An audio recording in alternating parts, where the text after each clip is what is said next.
Vishnupadaya Krishnapreshthaya Bhutale Srimate Bhaktivedanta Swaminiti Namine Namaste Saraswate Deve Gauravani Pracharine Nirvishesha Shunyavadi Paschatya Deshatarine Jaya Shri Krishna Chaitanya Prabhu Nityananda Shri Advaita Gadadhara Shri Vasadi Gaura Bhakta Vrinda Hare Krishna Krishna Krishna Hare Hare Hare Rama Rama Rama Hare Hare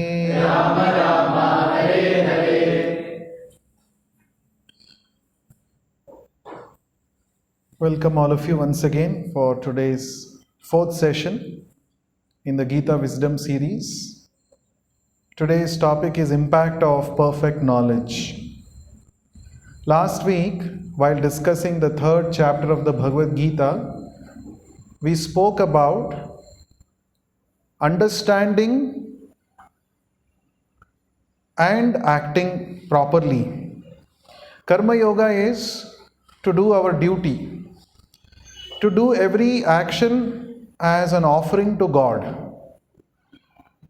And we discussed that in that way, our life itself can become a worship of the Almighty.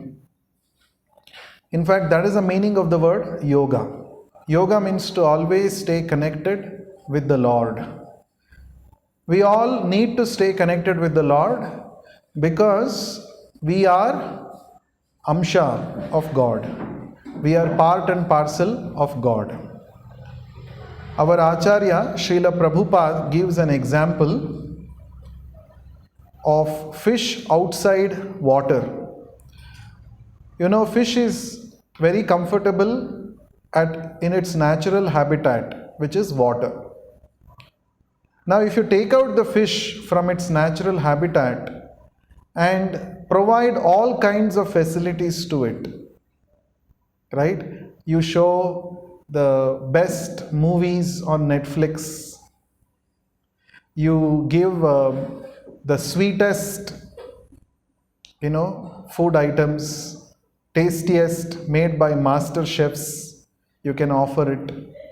And you can give all kinds of, maybe keep it in an air-conditioned apartment. All kinds of facilities you give to the fish. Will the fish be happy? Forget about being happy, it cannot even sustain itself, isn't it? So the fish can be happy inside water even without all these extravagant arrangements. Now, in the same way, Srila Prabhupada says, our current position right now, the soul in matter is like fish outside water.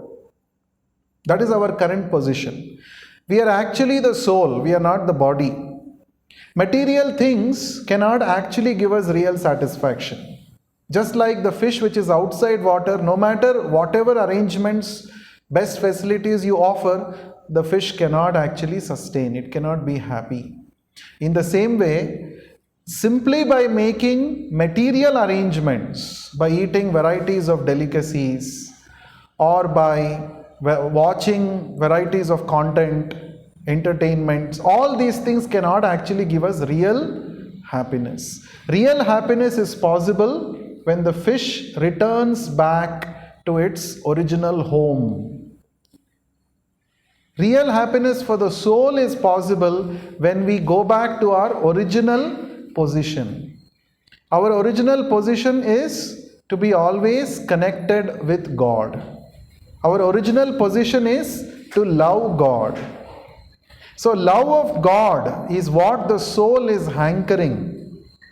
And any substitute for that in this material world will not work, will not make us really happy. So this is a very, very important lesson that is time and again presented by the Lord in the Bhagavad Gita in various ways. Right? In various ways, he is presenting the same thing. One line, if you want to know what is Bhagavad Gita. The Bhagavad Gita starts with the letter, with the word dharma. Right? Sanjaya starts, dharma kshetre kurukshetre. So dharma is the first word in the Bhagavad Gita. And the last word is mama. Again, Sanjaya only concludes Bhagavad Gita by saying, Yatra Yogeshwara Krishna Yatra Partho Dhanurdaraha Tatra Shrir Vijayo Bhutir Dhruva Nitir Matir Mama. Mama means mine, my. So dharma, mama dharma. What is my real occupational duty? Dharma means not some religion. Real meaning of dharma is that which sustains us. What can actually sustain the soul? What is that dharma of the soul which can give sustenance to the soul? That is love of God. Pure love. That is what the soul is actually hankering after. So in today's session, we will be talking about Jnana Yoga process. After Karma Yoga, it is Jnana Yoga. Actually, yoga is a step-by-step process to achieve the state of pure love of God, which can ultimately satisfy each one of us, the soul. Just like in a ladder, there are different steps. And as you keep crossing over each step, climbing over each step, you are reaching the desired height or desired destination. Staircase or ladder is actually meant to take us step by step and help us reach the desired height or desired destination. In the same way, there is something called yoga ladder. Yoga ladder, what is the meaning of this? Step by step, how to come to the stage where you are always in union with God through pure love. That is the yoga ladder.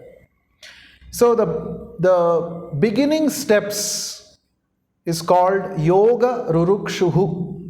The starting of the yoga process, one who has just begun his spiritual journey, he is called yoga rurukshuhu, the beginner. Now for the beginner, Lord Krishna says, start with karma yoga. As we discussed last week, karma is something which is very, very ingrained into our daily lives. Every moment we are acting, you cannot be without doing any karma. Therefore, through your karma, try to connect with me. This is what is Karma Yoga. That is what Lord Krishna is saying. Now, after Karma Yoga, the second rung in the yoga ladder is Jnana Yoga. By acting consciously, one will reach to a stage of pure knowledge. Action with pure intentions culminates in pure knowledge. If you are acting with right intentions, as per what Lord Krishna is saying in Bhagavad Gita, even if you are an illiterate, you will actually understand the conclusions of all the Vedas. That means, Jnane parisamapyate. Lord Krishna says, Karma yoga, when it is executed properly, it will lead you to the next stage where you become interested in transcendental knowledge. What is transcendental means? Knowledge which takes us to a superior platform. That is called transcendental. Right now, our knowledge is limited to material things. As I told last time also, ahara nidra bhayamaithunamcha samanametat pashubhir naranam. One may be the greatest scholar, the greatest scientist, or greatest leader, greatest philanthropist, whatever he may be. Finally, at the end of the day, he takes pleasure in these four things. That means he is still conditioned and still driven by the urges to fulfill these four desires. You may be doing it in a sophisticated way than animals, but we are still doing the same old things.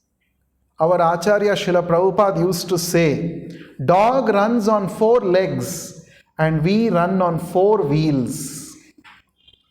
So can you call this as an advancement of civilization? No. So the present human civilization is nothing but a polished, sophisticated animal civilization. That's all it is. Because the same old four things, eating, sleeping, mating, defending, is what everyone is looking for. How to increase the quality of these four things? That's what we are thinking. This is not the symptom of a person who is situated in real knowledge. So, this transcendental knowledge is that which elevates us, our consciousness, above these four material things. Human life has got much more important business things to do than to be busy in these four things. So therefore, transcendental knowledge is so important. In this chapter, Lord Krishna talks about why transcendental knowledge is important, why one should actually seek after this knowledge, how to seek this knowledge, how to get this knowledge, what is the process that one has to follow to get this knowledge, what are the qualifications of a sincere seeker, and after getting this knowledge from a bona fide source, and applying it in his life, what will happen to such a person? What is the impact that this knowledge will create in his life, in his or her life? These are all described very nicely in this chapter. So this is Jnana Yoga. Right? Now, we all are familiar with this word science. What is the meaning of this word science? Anyone? Science. What is science? Knowledge, okay. Studying the unknown, okay. Yes. Anybody else has any other name, other meaning? Science. Studying about facts. Studying about facts. Knowledge based on evidences. Knowledge based on evidence, okay. It explains by logic. Explains by logic, yes. Then. So the word science comes from the Latin word scientia, right? Scientia means to know, to know. It is very natural for every human being to be inquisitive about things around him. We ask why rainbow comes, why there is a rainbow during some period of time. What is the phenomena behind it? Isn't it? Rainbow doesn't come every time, but sometimes it comes. That means there are certain special conditions to be fulfilled for the rainbow to occur or to be visible. Right? So, why does it come? Why does the sun rise in a particular direction only? And why does it set in a particular direction? So, this why is the symptom of inquisitiveness. We all ask a lot of questions. So, in the Vedic culture, a person is said to be progressing towards civilized life if he starts asking relevant questions. That is a symptom. Symptom of a progressive person, according to the standards of Vedic civilization, is he must ask relevant questions, relevant inquiries. Now that is highlighted in this chapter.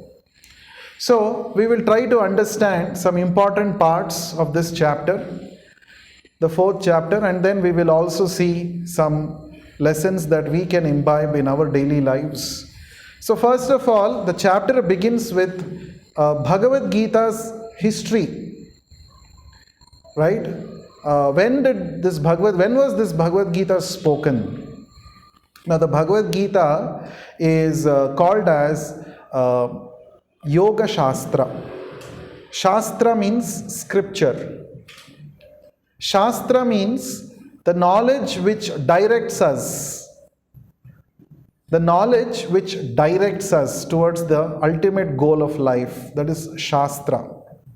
Now, why is this Bhagavad Gita called as Yoga Shastra? Because this knowledge directs us towards union with God, connection with God, which is actually the real purpose of the soul. So Lord Krishna says that I spoke this knowledge of Bhagavad Gita many millennia ago to a personality called Vivaswan. Vivaswan, he is sun god. The name of the present sun god is called Vivaswan. And then Vivaswan spoke to his son Manu, the father of mankind. Manu spoke to another king who comes in the solar lineage, Ikshvaku. Ikshvaku is also the predecessor of Lord Rama. That means much before Lord Ramachandra appeared, that means much before Treta Yuga, this knowledge of Bhagavad Gita was spoken by the Supreme Lord to various personalities, and through a disciplic succession, parampara system, this knowledge has been coming down. Right? Now when we hear this, immediately a question should arise in our mind. Anyone? What is the question? Krishna is saying that I spoke this knowledge to sun god Vivaswan in the past. So immediately Arjuna is catching that point and he's asking a question. So Arjuna's inquiry, he's saying, oh dear Krishna, we both are contemporaries, you and me, we are contemporaries, we are living at the same, we both are of the same age, same timeline. How can I understand that in the beginning, in the past, you instructed this knowledge to the sun god Vivaswan? Sun god Vivaswan is senior to you by birth. Now you are telling you spoke this knowledge to him. Now how can I believe this? How can I understand this? So it's a very interesting question, no? See, just because Arjuna is a friend of Krishna, Arjuna is not blindly believing whatever Krishna says. This is also very important.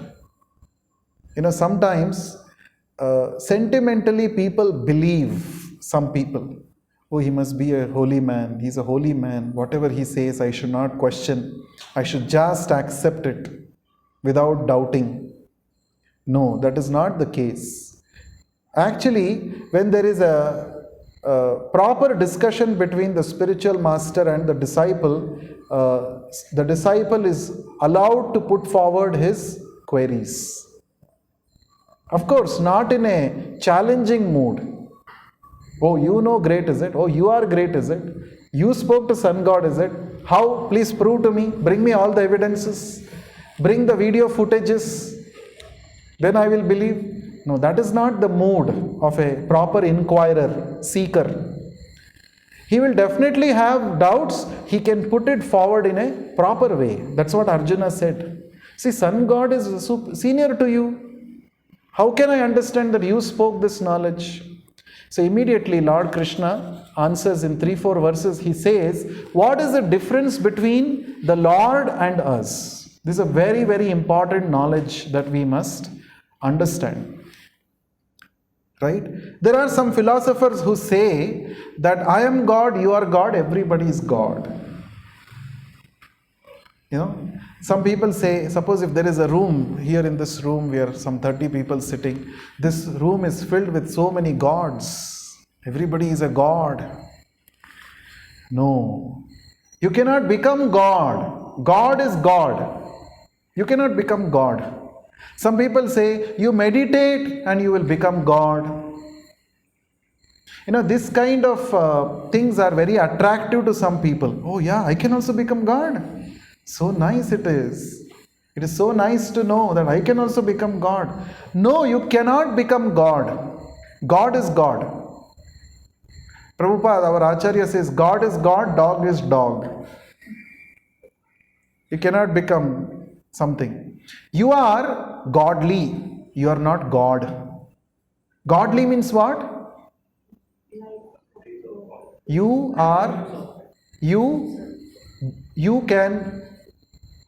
can get connected with God and revive your spiritual nature. You are like a drop of water in the ocean, and God is like the ocean itself. Qualitatively, we are same. Drop is same as the ocean. Quality wise, if you do qualitative analysis, the same kind of chemical substances which are present in the ocean can be found in the drop also. But quantity wise, they are incomparable. Isn't it? So when we say that when the Vedas say Aham Brahmasmi, I am Brahman, what does it mean? I am of the same nature as God. I am not God. People misinterpret this statement and say, oh, you are God. No. If that was the case, then the Vedas would not have used another word, Parabrahman, to refer to the supreme entity. Yes, we are Brahman, but there is a Parabrahman, the supreme Brahman, who is everybody's cause, everything's cause. So this we have to understand very carefully. Very, very carefully we have to understand. Otherwise, we will be doing biggest mistake of thinking that I am God. So there are people who actually say like that. The big philosophers who say that. See, you are actually God, but you have come under Maya. You have forgotten that you are God actually. You have forgotten. Now, you do some rituals. You perform some tapasya. You gain some knowledge. Then that ignorance will go, Maya will go, and then you will realize that you are God. So, but that is not the case. At least according to Bhagavad Gita, that is not the case. So Lord Krishna is immediately saying, my dear Arjuna, many, many lives you and I have passed. I remember all of them, but you don't remember. This is a very interesting thing. Now, this is where the mystery of Bhagavad Gita begins. There and here Krishna gives some glimpses of his mystery. In the 11th chapter fully he demonstrates it when he shows his universal form. But there and here little bit he throws some mystery. It's a mystery because sometimes we think, oh, it is not, I cannot understand it by proof, evidence, therefore I don't believe it.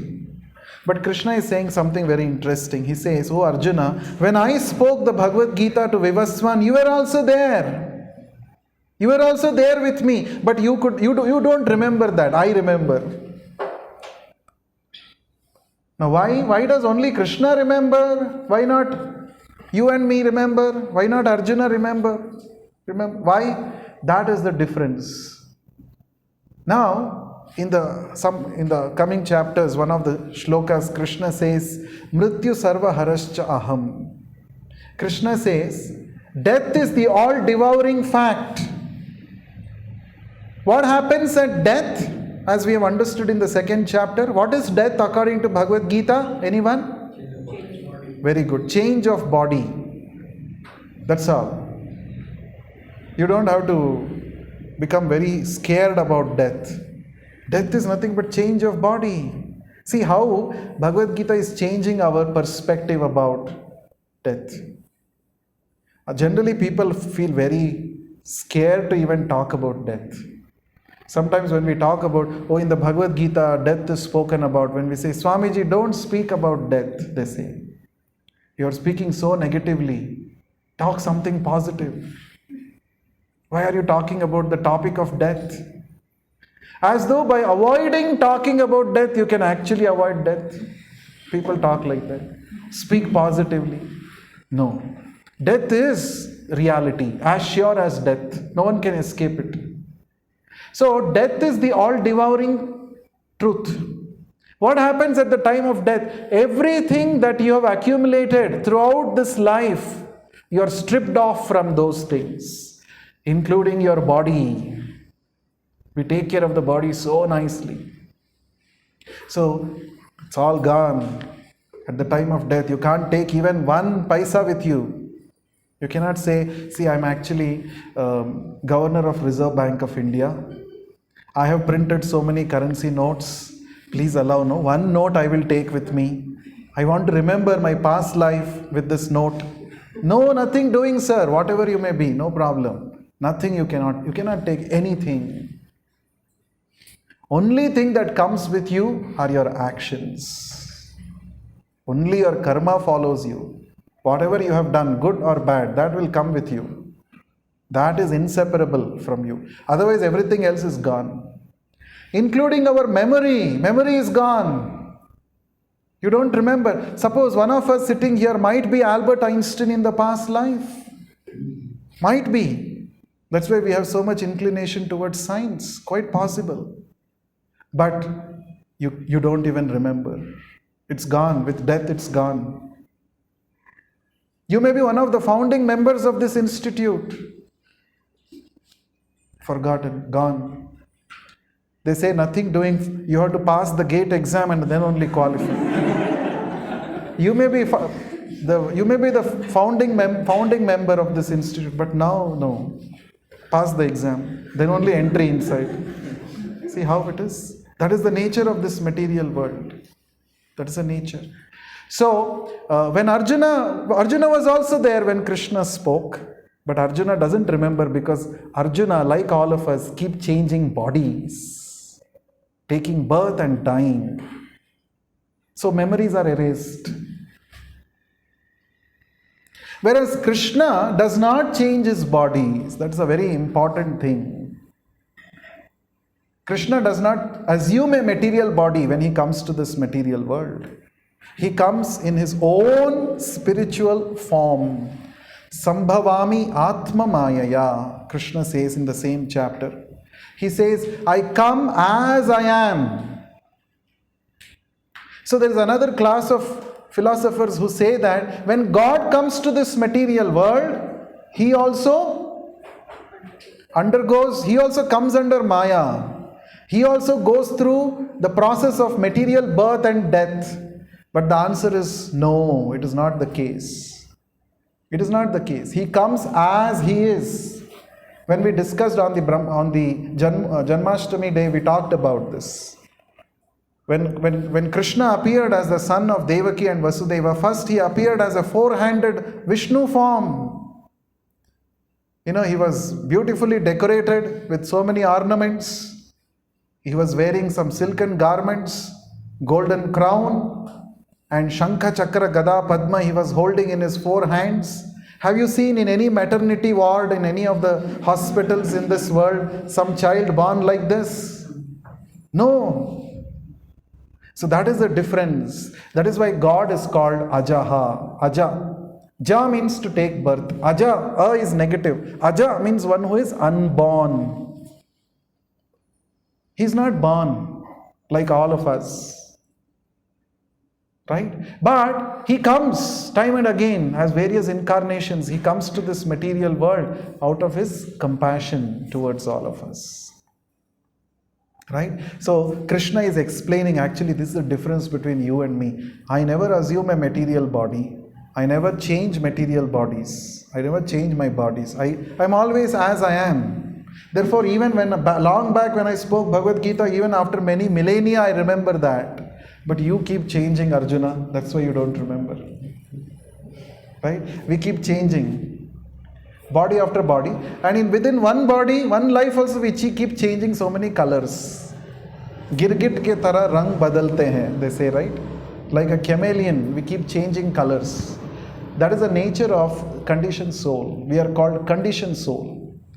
The moment you accept a material body, you are subjected to the conditions of the material world. Just like when a prisoner, as soon as he is convicted and he enters the prison house, the prison authorities will give him a prison dress to identify that he is no more a free citizen. He is now subjected to the laws of this prison house. And when he sees that, he should also feel that, see, I am part of this prison house. Earlier I used to wear all kinds of dress. Torn jeans I used to wear earlier. Now they are given nicely ironed white dress. I cannot wear torn jeans like before. I am not free anymore. So, the moment the soul accepts a material body, we identify ourselves with this material body, this world, and we are also subjected to the conditions of this material world. What are the conditions of this material world? There are 4 primary conditions. Janma, Mrityu, Jara, Vyadhi. Birth, death, old age and disease. Whether you like it or not, you have to go through this. Why? Because you accepted a prison dress. The prison dress comes with its own conditions and problems. You have to accept that.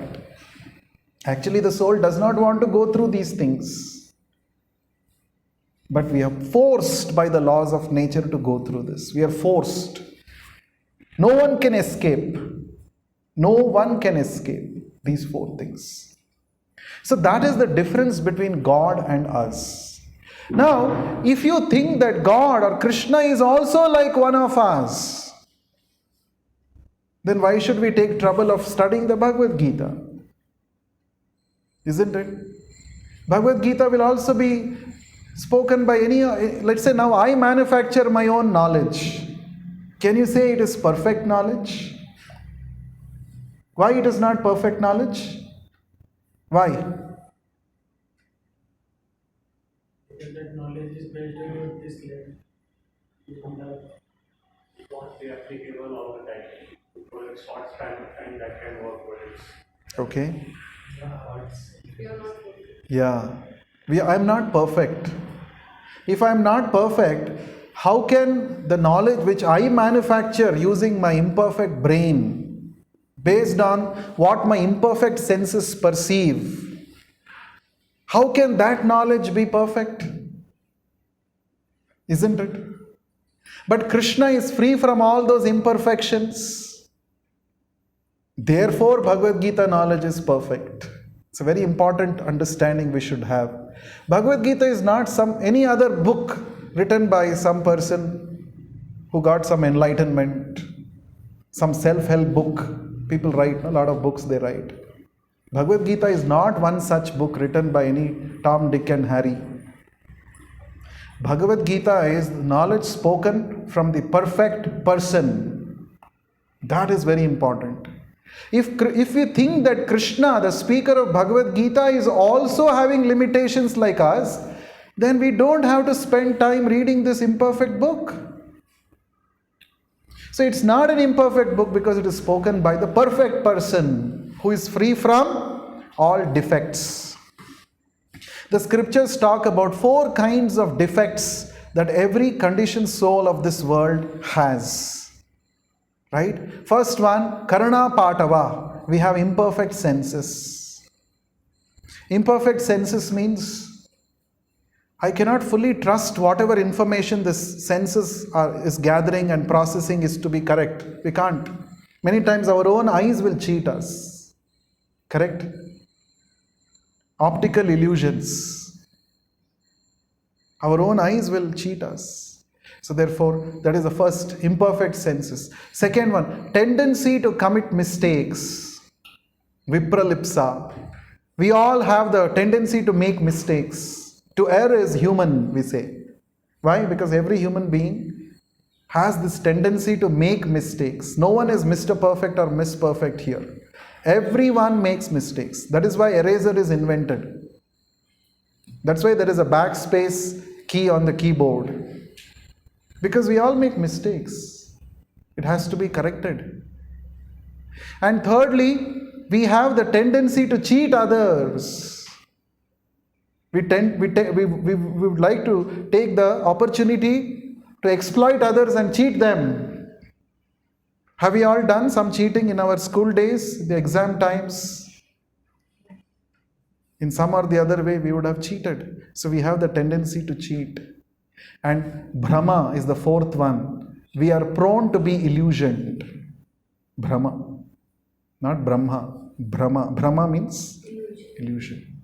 These are the four defects. Anybody in this world, he may be the most illiterate person to the most learned person in this world. Everybody has these four defects. Nobody is free from these four defects.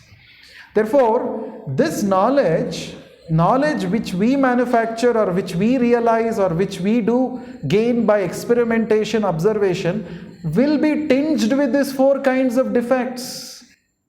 Therefore, it is not perfect knowledge. Yes. What is example of falling in illusion? Falling into illusion. Optical illusion, for example. Right? Illusion means what? It appears to be true, but actually it is not true. That's called illusion. You think that it is true, but it is not true. Another example, famous example in the Vedic scriptures is confusing a rope to be a snake in darkness. If the room is dark and you see a rope there, actually it is a rope, but it looks like snake.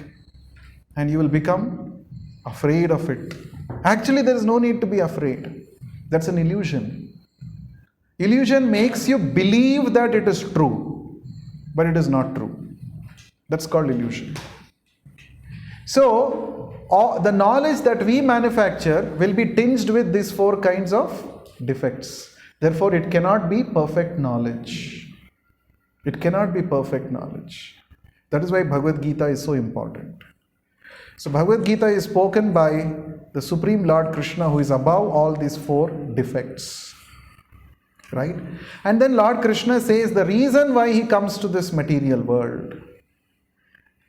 Now if you see B.R. Chopra's Mahabharata serial, which I was also watching from my childhood, very nicely they present. But generally, when Krishna showed his universal form, that time this verse is spoken. Yada yada hi dharmasya glanir bhavati bharata abhyuthanam adharmasya tadatmanam srujamiham paritranaya sadhunam vinashaya cha dushkritam dharma samsthapanarthaya sambhavami yuge yuge. But maybe because they say this because it's the most famous shloka. But actually Krishna has told this in the 4th chapter. He showed his universal form in the 11th chapter. Later on. Right?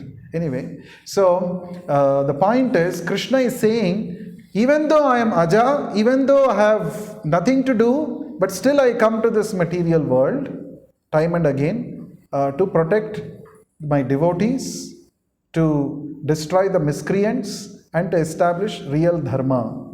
I come again and again. And I come out of my own sweet will. No one is forcing me to come. Therefore, Krishna, when he comes, he chooses in which family he has to take birth. Who should be his parents, he chooses. None of us have chosen. Have we chosen? Have you put some application in some? Like there are matrimonials, right? So like that, is there any place where you can, I want to be taking birth in the family of Ambani, right? Applications I'm going to submit. Is it possible? No, it's not possible. So we are forced by the laws of karma, which are very stringent. The laws of karma decide where you should take birth, in which place, which country, which state, which district, which gully, which maternity ward of which hospital. You know, all these things are destined. This is called destiny. Who should be your parents? Who should be your brother, sister, cousin, uncle, auntie, everybody? It's all predefined. Runanubandha rupena pashupatni sutalayam, it is said. It is based on Runanubandha. Why you are taking birth in somebody's family only? Why in X family, not why in Y family? Because you have got some old balance, old accounts to be settled with them. They have got some settlement to be done with you. Therefore you have taken birth in that family. This is called Runanubandha. Runa means debt, curse. So some curse is there of the past. That's I have to now I have to fulfill that, so I have taken birth. So these are all very stringent laws. We may not be aware of this. Just like the prisoner may not be knowing in which jail, in which section in the central jail he will go, who will be his immediate, the jail superintendent. He will not know all this. He will not get to decide all these things. What kind of job he has to do also will not be he will not be deciding it. Everything is already destined. The moment he breaks the law and is convicted by the court, now he lost his freedom actually, practically. So nowadays there is a big thing going on. One of the famous Kannada movie actor, Darshan, he is about to be convicted, and already they have found a lot of evidence that he was involved in a murder. And the FIR that the police have made after detailed investigation, some 400-500 pages of FIR they have made, all evidences. Now the court, they have to just present to the court, and the court has to pronounce what is the punishment for this fellow. Now, but he is in judicial custody now. He is in the jail. He is telling, please arrange TV for me, I want to eat. I am always accustomed to eat biryani. Please provide me biryani in the jail. So they are saying, nothing doing, sir. This is not your house. Whatever is made here, you have to eat that. You are no special because you're not a celebrity here. Your celebrity is outside when you are all right. Now you are convicted, means you're about to be convicted, at least almost convicted, you can say. I don't know why they are dragging it for so long. So many things will be there, politics in between. But, so the point is, the moment you come to this material world, you are subjected to the laws. It's like you lose your freedom. And among 84 lakh species of life, there are 84 lakh different uniforms which the soul can get. It's like a mall, If you go to the mall, you have varieties of, suppose you want to buy t-shirts. You will get t-shirt for 50 rupees also. You will get t-shirt for maybe thousands of rupees also, based on brand or whatever. How much? 6,000 is the highest, is it? Okay. So you can buy. Now based on your budget, your affordability, you can choose which t-shirt I want to buy. In the same way, karma is the currency which will decide which of the 84 lakh species you will get. If you have done good karma, you will get a better t-shirt, better body. If you have done some improper activities in the past, you will get some lower species. There are some bodies, we are actually better than other species of life, as we have discussed many times. Suppose somebody is a soul is stuck in the tree body. How it is so difficult. The tree cannot even move. The tree cannot even understand that now I have got this body. Can't understand. So therefore there are so many like this varieties of species. So soul is the currency. Right? So Krishna says, Janma karma cha me divyam evam yo veti tattvataha. If you understand the transcendental nature, spiritual nature of my appearance and activities in this material world. So this is the first impact of perfect knowledge. Krishna is saying. What is perfect knowledge means? Anyone? To summarize what we discussed so far. What is perfect knowledge? Knowledge without defects. Knowledge without defects. Knowledge free from the 4 defects. And that is given by God Himself. Right? Now what will happen if you understand the perfect knowledge? First thing Krishna is saying that Tyaktva deham punarjanma naiti. After giving up this body, you don't have to accept another material body. You don't have to enter into prison house once again with another uniform. You don't have to. You will come back to me, to your real house. This is the first impact of perfect knowledge. Right? Now, there are so many people in this world, even with this human form. Can everybody understand perfect knowledge? Actually, everybody has a potential to understand, but unfortunately, everybody is not interested. He's not interested. So interest is important. I may have the best car, but I should be interested to take the car and go for a long drive also, no? Yes or no? I may have the best car, but I'll just keep it in front of my house nicely, clean it every day and keep it. I'll clean nicely and keep it every day. Nice abhishekam I will do for the car and just keep it there. What is the use? Car is not meant for cleaning every day, worshipping, showing. Car is meant for you to go and travel. You're not doing that. So human life is like that brand car, good branded car, ability it has, very good mileage it gives. You can go for a long drive, but no, I don't want. You just keep it there. Everyone should come and tell your car is so good. So I'll post selfies with my car on Facebook. People should say, oh, very nice car. But what is the use? It's of no use. In fact, there are some people who keep it. Some people use the car for tilling a field. Suppose you take a brand new car. What is the latest car? Brand? Porsche car. Okay. So you take the Porsche car and maybe you connect it with a tiller, that which is used for tilling the land. So you take that to some farm and till the land with that. How it will be? It will be nice. Everyone will be seeing. You'll become talk of the town. Oh, Porsche car is tilling this field. Maybe gold they're going to now grow gold. Sona ugega. Some politician said, no, ek side says alu dalo, ek side says sona nikalo. So that kind of. But is that the purpose? Last time I gave example of 500 currency note used for wrapping laddu. Very similar to that. That is called underutilization of that Porsche car. So if you spend your life simply for material pursuits,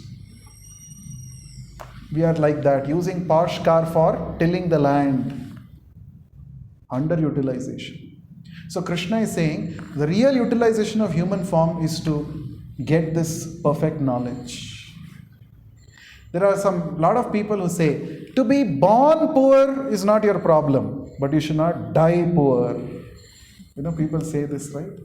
You may be born poor, but don't die poor, being poor. Krishna is saying, you are born ignorant, that's okay, but don't die in ignorance. Because real poverty is ignorance. That is real poverty. So therefore, Krishna is saying, if you understand this perfect knowledge properly and apply it in your life, you will not come back again to this. You will escape the cycle of birth and death. That's the first benefit. Now somebody may ask, how to get this perfect knowledge? Where is it available? Are there some books I can purchase and study and get this perfect knowledge? So, Lord Krishna says that actually this knowledge, if you want to get, you must approach a person called Tattvadarshi. There is a Sanskrit word Krishna is using. Tattvadarshi. Darshi means jisne darshan kiya hai. One who has seen. Tattva means truth. One who has seen the truth, one who has realized that perfect knowledge. You should approach such a person and he can give you this knowledge. He can give us this knowledge. Now, how to approach such a Tattvadarshi? That is, Krishna is saying in the 4th chapter, 34th shloka. He is saying, Tad vidhi pranipatena pariprashnena sevaya. Very important. 3 words. Can you all repeat? Tad vidhi pranipatena pariprashnena sevaya upadekshyanti te jnanam jnaninah tattvadarshinaha. That is a shloka 4.34. What is the meaning of this? Tat means that spiritual knowledge, that truth. Vidhi, if you want to know, Vidhi means to know. Vidhi, Ved means to know. Veda comes from the root word Vid means to know. Veda means book of knowledge. Tad Vidhi, if you want that knowledge, you should go to Tattva Darshinaha. Now, if you want to go to Tattva Darshana, there is a protocol you have to follow. If you want to meet President of India, will you just barge into his chamber, into his office? No. You have to follow a protocol, follow a procedure. Probably you should go to the president's office and seek for an appointment. President is a very busy man. Maybe you get an appointment after 1 month. You have to go at that time and then meet him. First speak to his secretary, then he will take you. That too, not everybody can get to meet him. Right? If you have done something wonderful, you can meet him. Sometimes the president pardons the criminals also who are there in the jail. That time also you can meet him. So 2 ways to meet him. Anyway, so what is the protocol to be followed to meet this Tattvadarshi? Tattvadarshi is also called spiritual master, Guru. Guru, what is the meaning of the word Guru? Anyone remembers? I had told. Guru means? Yeah, one who is heavy with knowledge. He is called Guru. Nowadays, Guru has become a slang. In Kannada, they say, "Ein Guru, chanagidya," they say. How many of you know Kannada? Okay. So they ask like this. They speak like this to each other. "Ein Guru, how are you, Guru?" Like 2 friends speak to each other like this. But that is not that is what Guru is implicated with. So Guru means one who is heavy with knowledge. Another synonym for the word Guru is Acharya. Acharya means one who teaches by his achar. Achar means by his own actions. It's not that Guru only gives lecture and he does not follow what he says. Then he is not Guru. Guru means he walks the talk. He sets example for others through his speech and through his action. He is called Acharya. So Lord Krishna is saying, if you want to approach such an Acharya, right? So you have to follow a protocol. What is that? Number 1, Pranipatena. You have to approach him submissively. Submissive. Then Pariprashnena. You have to inquire from him. Right inquiries you should ask. You should not go to an Acharya and say, when will I get a girlfriend? Can you please see my kundali and tell me? Right? When will I get a hike in my salary? Can you please tell? That's not a relevant inquiry. Many people go to such people, right? Some religious people and ask such things. Right? Prabhupada, who is a bona fide Acharya, coming in the Parampara system, he would become very angry when people like this would ask him. This is not what you should be asking me. I can tell you about God. You ask about God. That is what a Guru is meant for. Guru is not meant for seeing your kundli and telling you when you will get girlfriend and in return getting lot of money. That is not the meaning of Guru. Right? So some people cheat people in the name of being a Guru. Right? Guru business. Right? They do that. But actually a bona fide Guru will not entertain such irrelevant inquiries. So you should know what to ask. That's why Pariprashna. Now Pari means complete. Nicely, properly you should think and ask question. Not simply whatever I want I'll ask. And lastly, Sevaya. You have to render service to him. You have to render seva. Some seva you should render to him. You cannot buy the knowledge. Okay, now I asked some question and he answered me. Now I'll pay some 1,000 rupees. No. I'll pay some money and purchase some knowledge from him. No. In fact, there are many such fake gurus. They say, there are slots actually. So you can, if you want to have a conversation with him one-on-one, you have to pay this much money. If you want to meet him in a group, little less money. If you just want to see him, he will bless like this, little lesser money. All such things are going on. It's very unfortunate. But actually, a real guru will not sell his knowledge for money. He will see, if you are a Satpatra means, if you are really looking for this, if you have the spiritual thirst, then he will give you this knowledge. And in return, what you should do? Seva. Render some seva. Because Guru is very busy in serving God. Now, can I do some little seva, squirrel seva, for his seva to God? That is the thinking. That should be the thinking of a real seeker. So therefore, 3 things we should do when you approach a bona fide Guru. Tadvidhi pranipatena pariprashnena sevaya. Humbly, submissively approach him, inquire from him, putting forward relevant inquiries, and render seva to him. In fact, it is said, rendering seva to a self-realized soul, Guru, who is always engaged in God's service, is more powerful than trying to render direct seva to God. Right? There is one doha in Hindi. Tulsi ke, I think it is by Tulsidas, if I'm not wrong. He says, Guru and Govind both are standing in front of me. Guru and Krishna both are standing in front of me. Whom should I offer my respects first? He says, Balihari Guru Aapne Govind Diyo Bataye. First I will offer my respects to Guru, because he is the one who is going to show me Govinda. He is the one who is going to give me knowledge about Govinda, Krishna. Therefore, worshipping Guru is more important than worshipping Acharya. In fact, it is told in the scriptures, in front of God, no one is worshipable except for Guru. Guru is the only exception. You cannot worship anybody in front of the Supreme Lord, not even Devatas. But one exception is Guru.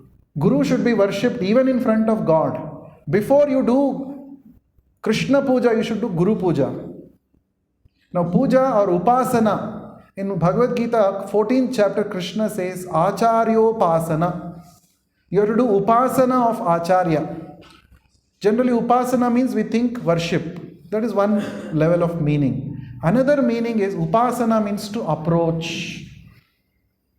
The word Upanishad means to sit close to the Guru and understand knowledge. That is called Upanishad. Upasana means to be closer to Guru, closer to God. Upavas, we say, right? Upavas. Generally we think fasting. Upavas means fasting. No, actually Upavas means to come closer to God. Why do we do fasting as part of Upavas? To reduce our bodily demands, to become more absorbed in spiritual knowledge, in God. That is the meaning of Upavas. Right? So Upa means to come closer. So now what happens when you acquire this perfect knowledge? Let's say you approach the Tattvadarshi, the bona fide spiritual master, and then you got knowledge, you served him, you rendered devotional service to him, and then he gave you the knowledge. After getting that knowledge, what will happen to you? That is very important. That Krishna is explaining, verse 35 onwards. He says, Yajñatva na punar moham evam yasyasi pandava yena bhutanyasheshani drakshasyatmani athomayi. Very important. What is the first impact we already discussed? First impact of perfect knowledge is you escape the cycle of birth and death. Now the second impact here Krishna is saying, if you get this knowledge, perfect knowledge about me, about the reality, then what happens is, na punar moham. Again you will not become deluded. Again you will not become attracted to the impermanent. There is no more moha. There is no more undue wrong attachment. This is the second impact. And thirdly, the third impact is you will see every person, every jiva, in him you will see me only. This is the impact of perfect knowledge. That knowledge which divides is not real knowledge. That knowledge which gives you a holistic vision. Oh, everybody belongs to God, everything belongs to God. That is perfect knowledge. Right? That knowledge which divides. So in the Vishnu Purana it says, Sa vidya ya vimuchyate. That is real vidya which gives you freedom from bondage. That vidya which makes you bound to temporary things, that is not vidya, that is ignorance in the garb of knowledge. That knowledge which frees you from, narrow-mindedness, that is real vidya, that is real knowledge. And in the 9th chapter, further Krishna describes, when we talk about 9th chapter, there we will see, he says, this is the king of vidya, king of knowledge, Raja Vidya. Right? So, Krishna says another thing. Okay, somebody may say, okay, I went to a bona fide spiritual master and took knowledge from him. But in the past, I have done so many bad activities, sinful activities. What will happen to me? Somebody may have this question. So, Krishna is answering that in the 36th verse. He says, Api asi papebhyaha sarvebhya papakrittamaha sarvam jnana plavenaiva vijrinam santarishyasi. He says, you may have performed the most sinful activities in the past, but if you become situated in this boat of transcendental knowledge, you will be able to cross over this ocean of ignorance. Plavaha, plavenaiva. Plava means boat. So, to cross over an ocean, you need a good boat or a ship. You cannot swim across the ocean and go. You may be an expert swimmer, but you will get tired in between. You can't keep swimming. So, you need a boat. You need a well-constructed ship which can take you to the other side of the ocean. So, he says, the knowledge, the pure knowledge, perfect knowledge given by the Guru is that boat by which undoubtedly you will be able to cross over this ocean of ignorance. Whatever you have done in the past doesn't matter. Now you be situated in this knowledge. You can come out of all kinds of ignorance. You will again not fall trapped to this. Right?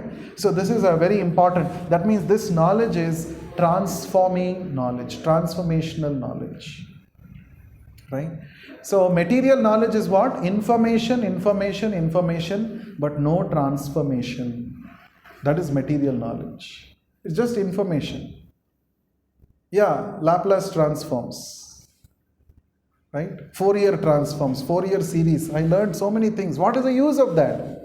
Okay, in some solving problems it can help. In my real life, has it brought any transformations? So during our engineering days, we used to say, 4 years of Fourier transforms have not transformed our life. It's a fact. Fourier transforms. No transformation. But this knowledge that Krishna is speaking in the Bhagavad Gita, it is transformational. I'll take you questions. One nice interesting story is there. I will talk about that and then close this chapter. Then we will open for questions. How this knowledge is transformational. So many thousands of years ago, there was one hunter in the forest. His name was Mrugari. Ari means enemy, not Hari. Hari means Krishna. Ari means enemy. Mruga means animals. He was the enemy of the animals in the forest. Mrugari. So what he would do is, he would go to animals in the forest, hunt them, but he would not kill them fully. He will not kill them fully. He will make sure that the animals are suffering with pain. And he would see that and he would enjoy. So what a sadistic person he must have been. He'll not fully kill. He'll somehow release his arrows, very sharp arrows, and the animals will be struggling with pain, half dead. They'll be struggling, shaking, shivering with pain, and Mrigari will see that and he will say, oh, so nice, maza aa gaya. Right? See, different kinds of people have different kinds of sources of pleasure. You know, this Mrigari was deriving pleasure by seeing animals suffering. Mugambo khush ho gaya, he would say, when people are suffering. So like this every day he was doing. After some time on its own, after suffering so much that animal will die, then he will go, take out the arrow, peel its skin, eat its flesh, and then he would do all that. That was how he was maintaining himself. He would sell those skins of those animals and make money. That's how he was maintaining himself and his family. So one day, Narad Muni happened to visit that place. So Narad Muni, you know, he's a wonderful personality. What is the meaning of Narada? Nara plus da. Da means daine, one who gives. Nara means Narayana. One who can actually give you Narayana. He is called Narada. A pure devotee, spiritual master, guru, he is a representative of Narad Muni. Because he has that ability to give you Krishna, give you Narayana. So, this Narad Muni goes everywhere, all over the world, unrestricted. He is a transcendental spaceman. Without using any space vehicle, he can travel unrestricted anywhere. And he always chants the names of Narayana. And he meets any kind of person, he tells them, gives them the perfect knowledge, tries to enlighten them. So, when Narad Muni was passing through the jungle, from the space he could see animals are wriggling, suffering with pain. So, Narad Muni was he was feeling sorry for those animals. This is a symptom of a devotee. Paradukha dukhi. That's a devotee's symptom. Whereas Mrigari was paradukha sukhi. Sadistic. When others are suffering, I'm happy. But a real devotee who has this pure devotion towards God, he is paradukha dukhi.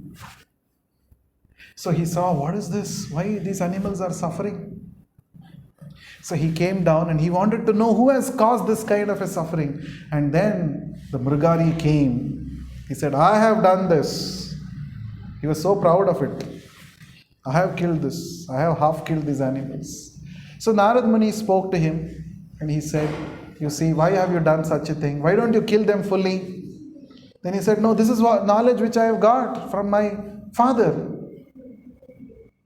From my father, my father has taught me like this, to kill animals, half kill. And I'm really happy to see when they're dying like this, suffering.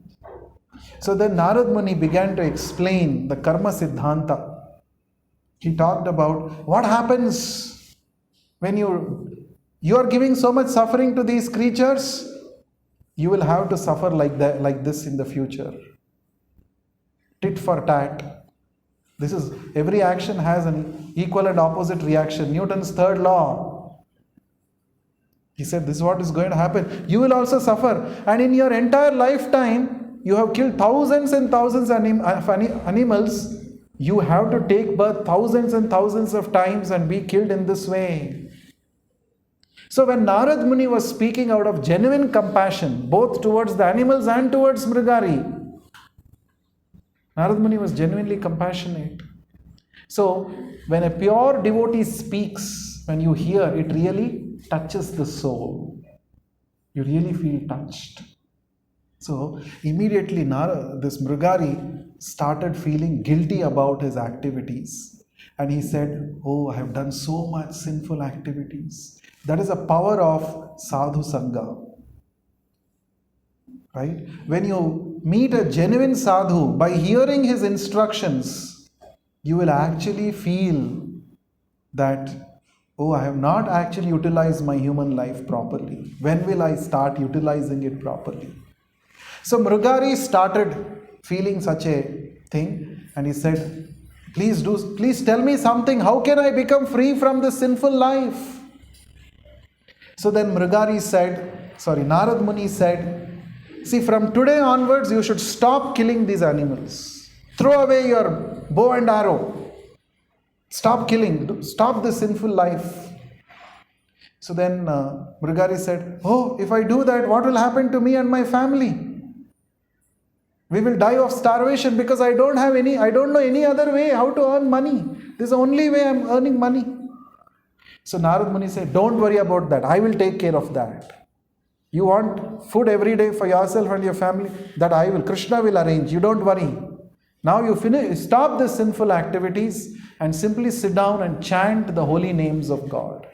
Chant Hare Krishna, Krishna Krishna, Hare Hare, Hare Rama, Rama Rama, Hare Hare. You chant. So even though Mrugari was little, how simply by chanting food will come?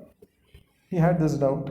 But still, maybe the sadhu is telling he is not an ordinary person. He has already brought about some. When I spoke to him, I felt really transforming. Maybe what he says is true. He thought like that and started. He gave up his sinful work, profession of killing animals.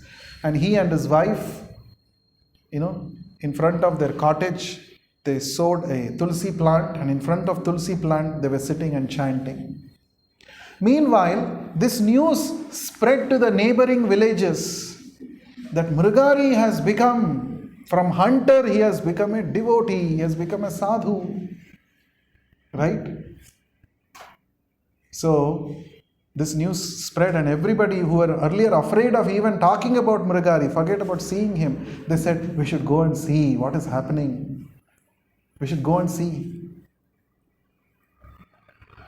So, whenever you go to see a sadhu, you should not go empty-handed. That is also an etiquette. When you go to the temple to see God, to have darshan, you should not go empty-handed. At least one tulsi leaf you should carry. When you go to meet your friends also, you should not go empty-handed. Something which your friend likes, you should carry. You should not go empty-handed. These are all etiquettes, Vedic etiquettes. So the people in the village, they all said, okay, sadhu, Mrugari sadhu ban gaya, we'll go and see. So we should go and we should give something. So some farmers, some people brought some rice, some people brought some dal, some people brought some sabjis, some people brought fruits.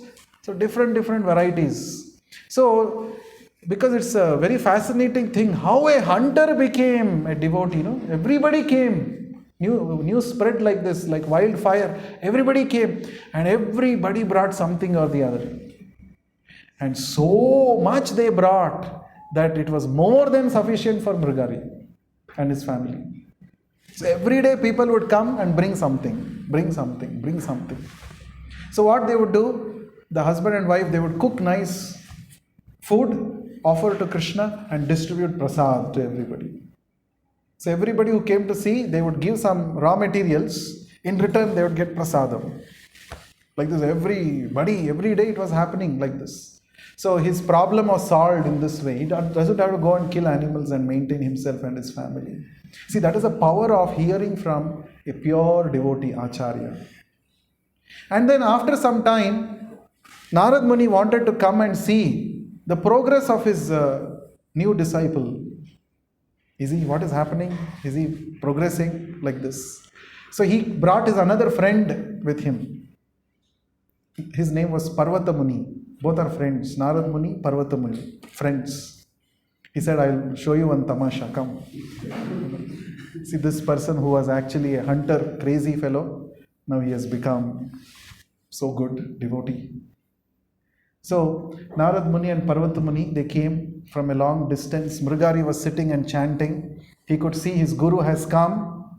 So, it's an etiquette You should not be sitting when Guru is coming. You should get up and go and receive him, fall at his feet.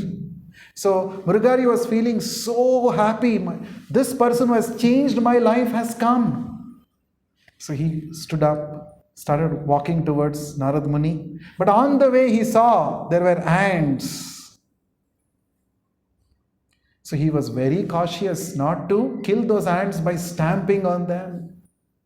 So he took his upper cloth and he started brushing those ants, just moving them towards the side of the road, and then started walking. And then Parvata Muni made a comment, look at this person, how much he has changed. Once upon a time, he was actually taking pleasure out of seeing animals suffering. Now he is not ready to kill even an ant. Oh Narad Muni, you are a touchstone, he said. Touchstone means what?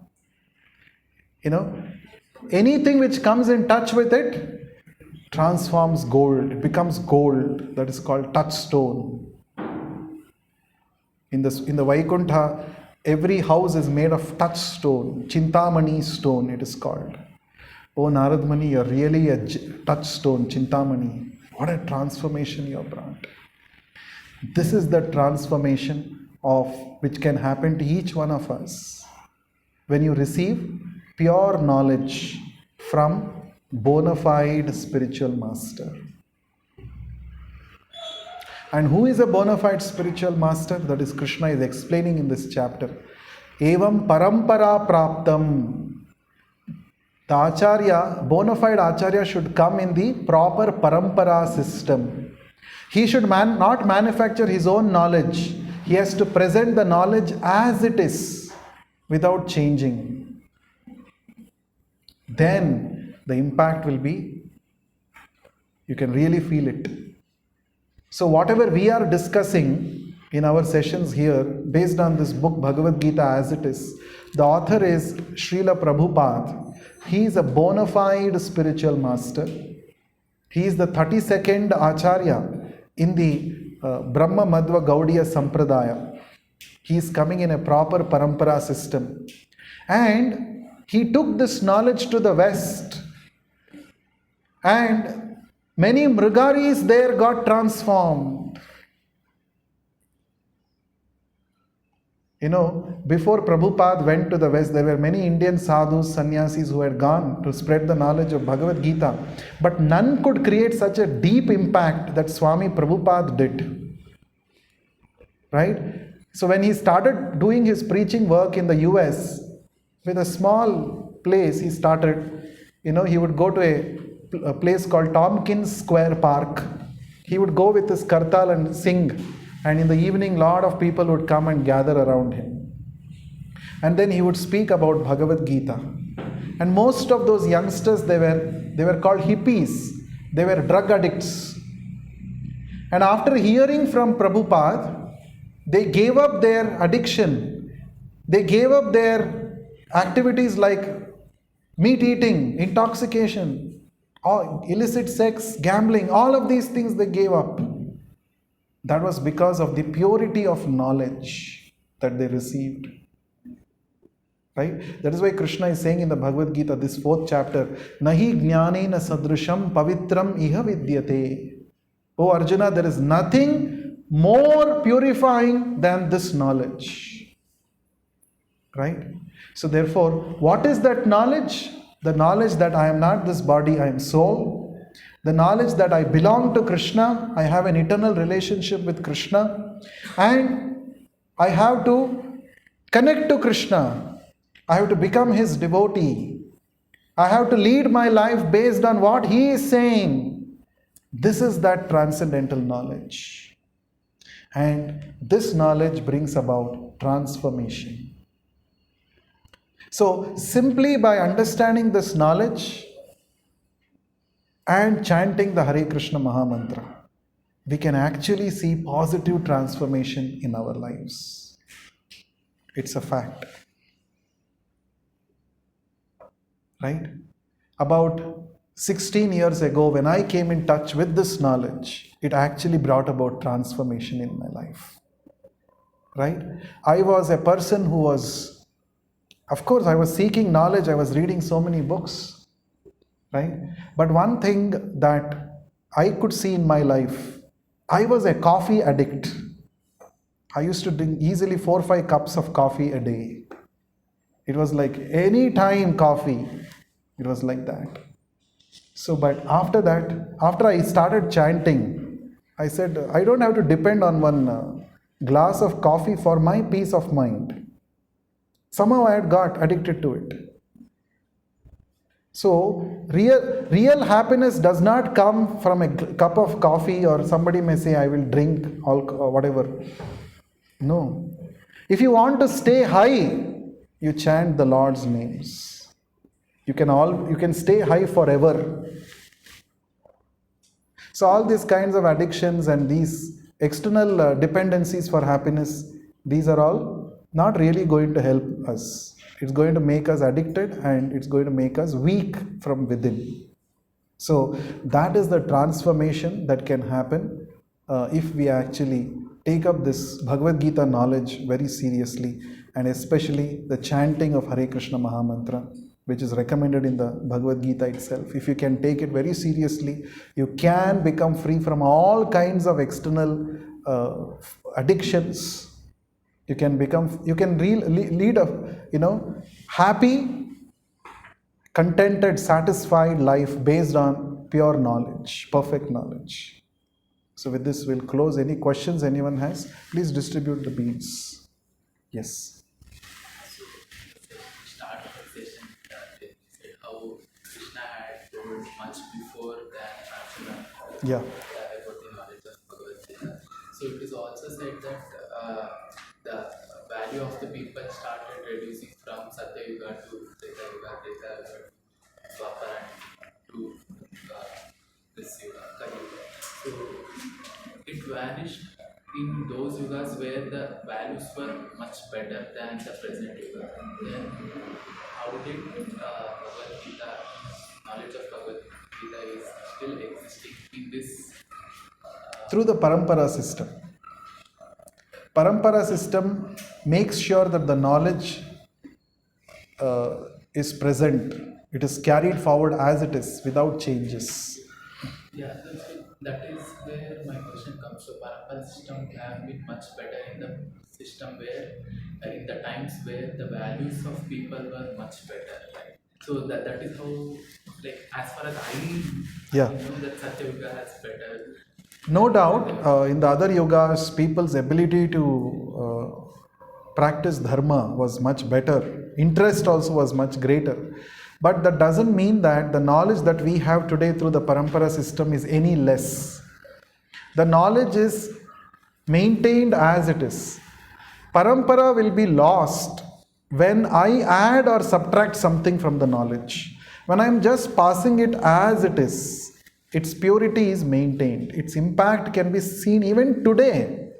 Even after thousands of years in Kali Yuga also, if somebody seriously practices this knowledge coming from proper system, receives it through proper channel, then the knowledge will act. Even though we are living in Kali Yuga, doesn't matter. Right?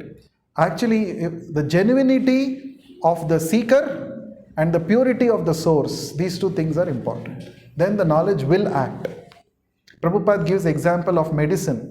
If you take medicine, it will act, whether immaterial of whether you know or don't know how the medicine will act. You don't have to know the chemical composition of the medicine. If you take the medicine from the right doctor and you take it as per his direction, it will definitely act and cure your disease. So it's very powerful. Any other question anyone has? Initially, you said that Krishna has come as he is. Krishna has come as? He is. As it is, as he is. As he is. Well, if we see Ramayana, there are no evidences of finding Rama's body after he ends his incarnation. Whereas if we happen to see the life of Krishna after the end of Mahabharata, Arjuna finds his body. Then what is that body? Is that a material body or is it a celestial body? What is it? Okay, good question. So the Acharyas explain that it is easy to understand Lord Rama and his activities. He is very straightforward. When it comes to Krishna, it's not so easy. Krishna is very tricky. So, there were people, even when Krishna was personally present and he was demonstrating his divinity, still there were people who did not accept him as God. That means knowing God is not so easy, number one. So, this is called the Musala Leela, the disappearance of Krishna. That is also a Leela. Krishna is called Leela Purushottam. His Leelas are not easy to understand. Even great Devatas like Brahma are bewildered to understand his Leelas. Whereas Ramachandra is Maryada Purushottam. He came to set ideals. So he did not display any Leelas like that. There and here maybe one or two, but mostly he is very straightforward to understand. So when Krishna disappeared, he left behind a material body, though he doesn't have a material body. Why? Because he wanted to give a proof to those atheistic class of people who would always say that Krishna is an ordinary person. So they'll say, see, I was telling now that Krishna is an ordinary person. See, he died like an ordinary person. So Krishna reciprocates with people according to their mentality. So towards an atheist, he gives proof to increase their atheism. For a devotee, he gives sufficient proof to increase his devotion. Ye yathamam prapadyante tamstataiva bhajamyaham. Krishna says, how you surrender to me, to that, in that way I will reciprocate with you. That is his Leela. That is how Bhagavatam explains. So he gives proof even for atheists to believe that there is no God. Because you want like that, so okay, I will be like that for you. But when the devotees hear about this, they don't get bewildered. They understand reality, tattvataha, properly. What is Krishna? So they understand. So it's not so easy. Just by seeing his actions, we cannot understand him. But very good question. Okay, shall we all do the mantra meditation? Okay, so I hope all of you know how to use the beats, so we will quickly start. Shri Krishna Chaitanya, Prabhu Nityananda, Shri Advaita Gadadhara, Srivasadi Gaura Bhakta Vrinda.